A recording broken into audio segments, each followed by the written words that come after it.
Last night I started reading a new book for me, Internal Family Systems Therapy, Second Edition by Richard C. Swartz. I am reading the audio version of the book, and when I found it on Audible, it costed like a whole bunch of money. But then I went to Amazon and got it like for $1 with some free trial of Audible or something like that. But I already had tried Audible before, and I don't know how that actually worked out, but I didn't have to pay as much for it. But you also can get it at the library if you're interested in this book.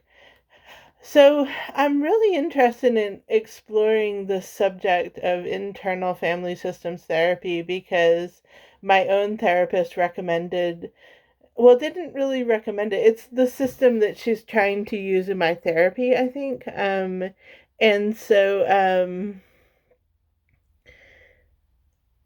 we haven't gone very deep into it together, but originally she had started, like, she sat across from me and kind of led me into a state in a way with internal family systems therapy, kind of where it's a kind of strange process, a therapeutic process, and it involves kind of like getting in touch with your inner child, almost like, and speaking from the inner child. And so when she did that, I wasn't completely sure of it. I wasn't against it, but I didn't like dive into wanting to learn more about it. So it's been about 2 years since we've even touched the subject in therapy, but I'm hoping that when I return to therapy soon, in like a month, that we can use this therapeutic practice.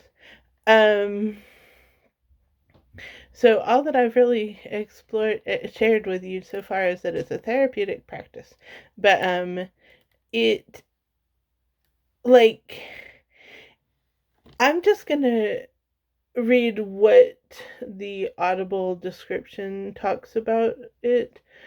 Um, that it's IFS. It reveals how the subpersonalities or parts of each individual's psyche relate to each other, like family members of a family, and how, just as in a family, polarization among parts can lead to emotional suffering.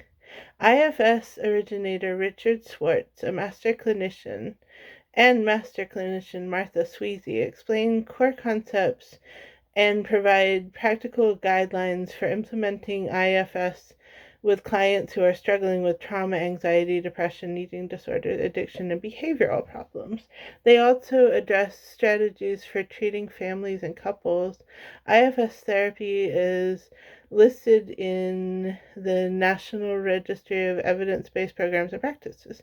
So, it's a legit um, practice, and it kind of explores treating parts of ourself, like they call them members. No, they call them systems. I don't know what exactly they call them. Internal members, kind of like they're these little parts of ourselves. So, like an example of a part of ourself, I have made a little bit of a list of thoughts on the subject. So, I one that I like listed is like an example of a part of somebody might be like the part of them that wants to please others. Like there can be people who are a little too people pleasing and are much too people pleasing. That would be a behavior that might somebody want to change about themselves. And so there's a way to like you go in and you kind of like talk to that part of yourself. And so there is yourself, capital S. And that is kind of like the leader of all of these little parts of yourself. But there also are all these other little parts of yourself. Like I listed some for myself, wants to eat more sugar. That I don't know if like that's actually how the psychologist would term it, but like there's a part of myself that wants to just feel better by immediate gratification of eating sugar or something. Um wants to be right. That can come up. For some people. For other people, parts of themselves that are behaviors that might want to change include like alcoholism or substance abuse, but also like bulimia or something. So there are all kinds of parts of ourselves that all kinds of people might want to change, and I don't think that it's limited to anyone.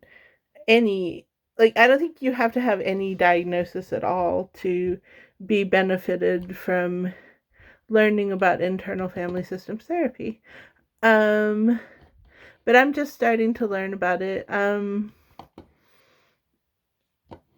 I I wrote a poem about it. I'm gonna maybe read. I wrote 3 poems about it, but I'm just gonna read the first one. Richard C. Swartz. It's been too long since I studied something with the curiosity of an ornithologist, but I found a new book to examine, and I'm remembering how fascination feels. I'm learning a little known practice of psychology, internal family systems therapy, being taught how to examine my mind differently, learning new things about all humans. Maybe all humans have voices in our heads we don't even recognize, internal protectors that can cause harm, and we all have a self.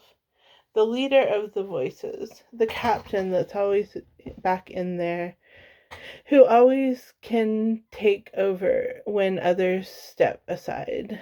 The man who invented this field of psychology started a family therapy, told not to touch the inner world, who ventured inside knowing it was dangerous.